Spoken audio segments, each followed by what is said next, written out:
ಮಾಡಿರ್ತಕ್ಕಂತ ಮೀಸಲಾತಿ ಯಾವುದೇ ಕಾರಣಕ್ಕೂ ಸರಿ ಇಲ್ಲ ಅಂತ ಹೇಳಿ ದುರ್ಬಲರಿಗೆ ಶೋಷಿತರಿಗೆ ಜೊತೆಗೆ ಸಾಮಾಜಿಕ ನ್ಯಾಯ ಅಂತ ಹೇಳ್ತಕ್ಕಂಥ ಒಂದು ಕಲ್ಪನೆ ಇದೆ. ಎಲ್ಲ ಜಾತಿಯನ್ನು ಒಳಗೊಳ್ಬೇಕು. ಮೀಸಲಾತಿ ಅಂತಂದ್ರೆ ತಮ್ಮ ಕಾರ್ಯಕರ್ತರು ಗೆಲ್ಲೋದಕ್ಕೆ ಬೇರೆ ಪಕ್ಷವನ್ನು ಹಣಿಯೋದಕ್ಕೆ ಬಳಕೆ ಹಾಕ್ಕೊಡುದು. ನೇರ ಅನ್ನಿಸ್ತದೆ. ಇದರಲ್ಲಿ ತಾಲೂಕು ಕಚೇರಿಯಲ್ಲಿ ಇದು ನಡೆದಿಲ್ಲ, ಕಾಂಗ್ರೆಸ್ ಕಚೇರಿಯಲ್ಲಿ ಇದು ಬೇಕಾಗಿರ್ತಕ್ಕಂಥ ತಯಾರಿ ನಡೆದಿಲ್ಲ ಅಂತ ನೇರ ಗೊತ್ತಾಗುತ್ತೆ. ಮುಚ್ಚು ಮರ ಇಲ್ಲ ಇದ್ರ ಹಂಗಾಗ್ಬಾರ್ದು.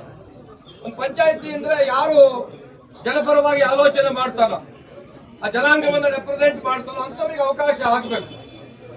ಅವರ ಜನಾಂಗವೇ ಇಲ್ಲೇ ಹೋದ ಜಾಗದಲ್ಲಿ ಮೀಸಲಾತಿ ಹಾಕೋದು, ಜನರಲ್ ಕೆಟಗರಿ ನಿರ್ಲಾರ್ದಂಗೆ ಮೀಸಲಾತಿಗಳನ್ನ ತಂದು ಅಲ್ಲಿ ಬೇರೆಯವ್ರು ನಿರ್ಲಾರ್ದಂಗೆ ನೋಡ್ಕೊಳ್ಳೋದು, ಇದು ಒಂದು ನೈಜ ಪ್ರಜಾಪ್ರಭುತ್ವಕ್ಕೆ ಮಾಡ್ತಕ್ಕಂಥ ಒಂದು ಜನಾಧಿಕಾರಕ್ಕೆ ಮಾಡ್ತಕ್ಕಂಥ ಒಂದು ಅನ್ಯಾಯ.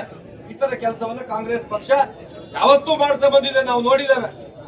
ಕೆಳದಿಗೆ ಅನಂತಪುರಕ್ಕೆ ಜನರಲ್ ಬರೋದು, ಆವಿನಹಳ್ಳಿಗೆ ರಿಸರ್ವೇಶನ್ ಬೇರೆ ಬರೋದು ನಮಗೇನು ಗೊತ್ತಿಲ್ಲ. ಒಂದು 25 ವರ್ಷದಿಂದ ನಾವು ಈ ಒಂದು ರಿಸರ್ವೇಶನ್ ಹಾವಳಿಯನ್ನು ನಾವು ನೋಡಿದ್ದೇವೆ.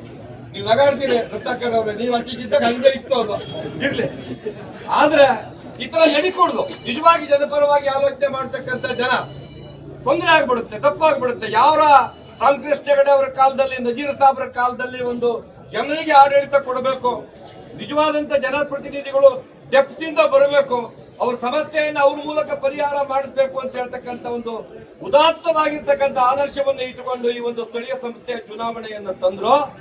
ಅದರ ಎಲ್ಲ ಆಶಯಗಳಿಗೆ ನೀವು ಮಾಡಿರ್ತಕ್ಕಂಥ ರೀತಿ ಭಂಗ ತಂದಿದೆ ಅಂತ ಹೇಳ್ತಕ್ಕಂಥದ್ದನ್ನ ಅತ್ಯಂತ ಕಡು ಶಬ್ದದಲ್ಲಿ ಹೇಳ್ತೇನೆ.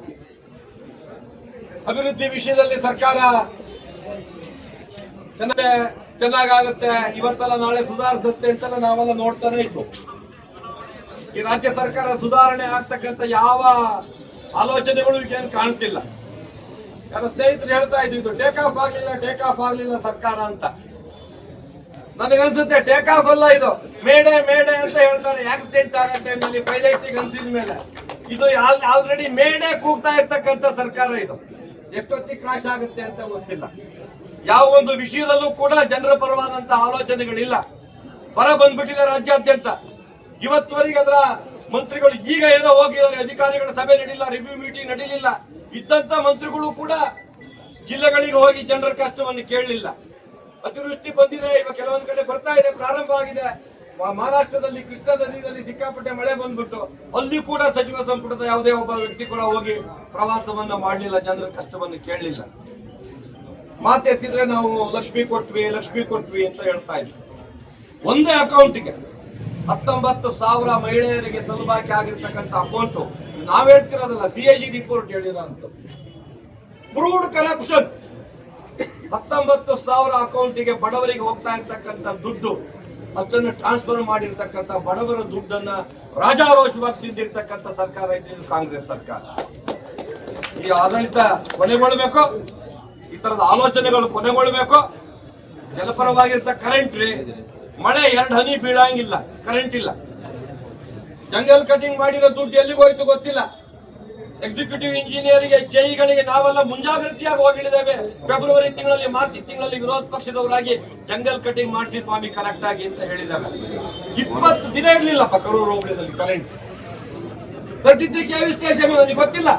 11 KV ಸ್ಟೇಷನ್ಗೆ 33 KV ಸ್ಟೇಷನ್ಗೆ ವ್ಯತ್ಯಾಸವೇ ಈಗ ಅಧಿಕಾರಿಗೆ ಗೊತ್ತಿಲ್ಲ. ಅದ್ರ ಮೇಂಟೆನೆನ್ಸ್ ಮಾಡೋದನ್ನ 11 KV ಮೇಂಟೆನೆನ್ಸ್ ಮಾಡದಂಗೆ ಮಾಡಿಸ್ತಾರೆ.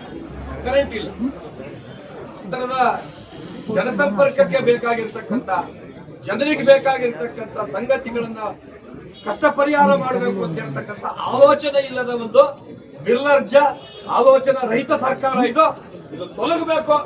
ಮೀಸಲಾತಿಯಲ್ಲಿ ಆಗಿರ್ತಕ್ಕಂಥ ಅನ್ಯಾಯವನ್ನು ಯಾಕೆ ಸಂವಿಧಾನಬದ್ಧವಾದಂತ ಸಂಸ್ಥೆ, ನನ್ನ ಚುನಾವಣಾ ಕಮಿಷನ್ ಮಾಡೋ ಅಂತದ್ದು, ಇದ್ರ ಅಪ್ರೂವ್ ಕೊಡೋ ಅಂತದ್ದು. ಎಲ್ಲೆಲ್ಲಿ ತಪ್ಪಾಗಿದೆ ಸ್ವಾಮಿ ಸ್ವಲ್ಪ ಪಬ್ಲಿಕ್ ಹಿಯರಿಂಗ್ ಮಾಡಿ. ಸರ್ಕಾರಕ್ಕೆ ಕಣ್ಣಿಲ್ಲ ಕಿವಿ ಇಲ್ಲ ಅಂತ ಹೇಳ್ತಾ ಇದ್ದಾರೆ. ನಾವು ಅಧಿಕಾರಿಗಳಿಗಾದ್ರೂ ಕಿವಿ ಇದೆಯೇನೋ ಅಂತ ನಿಮ್ಮ ಹತ್ರ ಬಂದಿದ್ದಾರೆ. ಸ್ವಲ್ಪ ರಿವ್ಯೂ ಮೀಟಿಂಗ್ ಮಾಡಿ ಎಲ್ಲೆಲ್ಲ ಈ ತರದ ತೊಂದರೆಗಳಾಗಿದೆ, ಜನರೇ ಇಲ್ಲದೆ ಹೋದಲ್ಲಿ ಮೀಸಲಾತಿಗಳು ಬಂದಿದೆ, ತಪ್ಪಾಗಿದೆ. ಆಯಾ ಬೇರೆ ಕ್ಷೇತ್ರಕ್ಕೆ ಹೋಗಿ ಜನ ನಿಲ್ತಕ್ಕಂಥ ಪರಿಸ್ಥಿತಿ ಬಂದಿದೆ. ಮತ್ತೆ ರೊಟೀನ್ ಮೈಸೂರಿನಲ್ಲಿ ಒಂದು ದೊಡ್ಡ ಹಿಡಿಗರ ಕೆರೆ ಇದೆ, ಒಂದು ದೊಡ್ಡ ಬ್ರಾಹ್ಮಣರ ಕೆರೆ ಇದೆ. 2 ಸಲ ಆಯ್ತಪ್ಪ, ಒಂದು ಎಸ್ ಸಿ ರಿಸರ್ವೇಶನ್ ಯಾಕೆ ಕೊಡ್ತೀರಿ? ಯಾಕೆ ಆ ಪ್ರತಿನಿಧಿಗಳು ಬರ್ಕೊಡ್ಲಿಲ್ಲ? ಈಡಿಗ ಸಮಾಜದಿಂದ ಬ್ರಾಹ್ಮಣರ ಸಮಾಜದಿಂದ ಪ್ರತಿನಿಧಿಗಳು ಪಂಚಾಯತಿಯಲ್ಲಿ ರೆಪ್ರೆಸೆಂಟ್ ಮಾಡ್ಕೊಡುದೇನೋ? ಯಾಕೆ ಮಾಡ್ತೀರಿ ಈ ತರದ ಅನ್ಯಾಯಗಳು? ಸಾಮಾಜಿಕ ನ್ಯಾಯ ಅಂತಂದ್ರೆ ಎಲ್ಲರನ್ನೂ ಒಳಗೊಳ್ತಕ್ಕಂಥದ್ದು. ಆ ನಿಟ್ಟಿನಲ್ಲಿ ಆಲೋಚನೆಯನ್ನು ಅಧಿಕಾರಿಗಳು ಮಾಡಬೇಕು ಅಂತ ಹೇಳ್ತಕ್ಕಂತಹ ಆಗ್ರಹವನ್ನು ಈ ಹೋರಾಟದ ಮೂಲಕ ಮಾಡ್ತಾ, ಈ ಒಂದು ಪ್ರಕ್ರಿಯೆಯಲ್ಲಿ ಯಾರೆಲ್ಲ ಪಾಲ್ಗೊಂಡಿದ್ದಾರೋ, ಜನರಿಗೆ ಅನ್ಯಾಯ ಮಾಡ್ತಕ್ಕಂಥ ಪ್ರಕ್ರಿಯೆಯಲ್ಲಿ ಯಾರೆಲ್ಲ ಪಾಲ್ಗೊಂಡಿದ್ದಾರೋ ಅವರ ಧೋರಣೆಗಳಿಗೆ ಧಿಕ್ಕಾರ ಹೇಳ್ತಾ ನನ್ನ ಮಾತು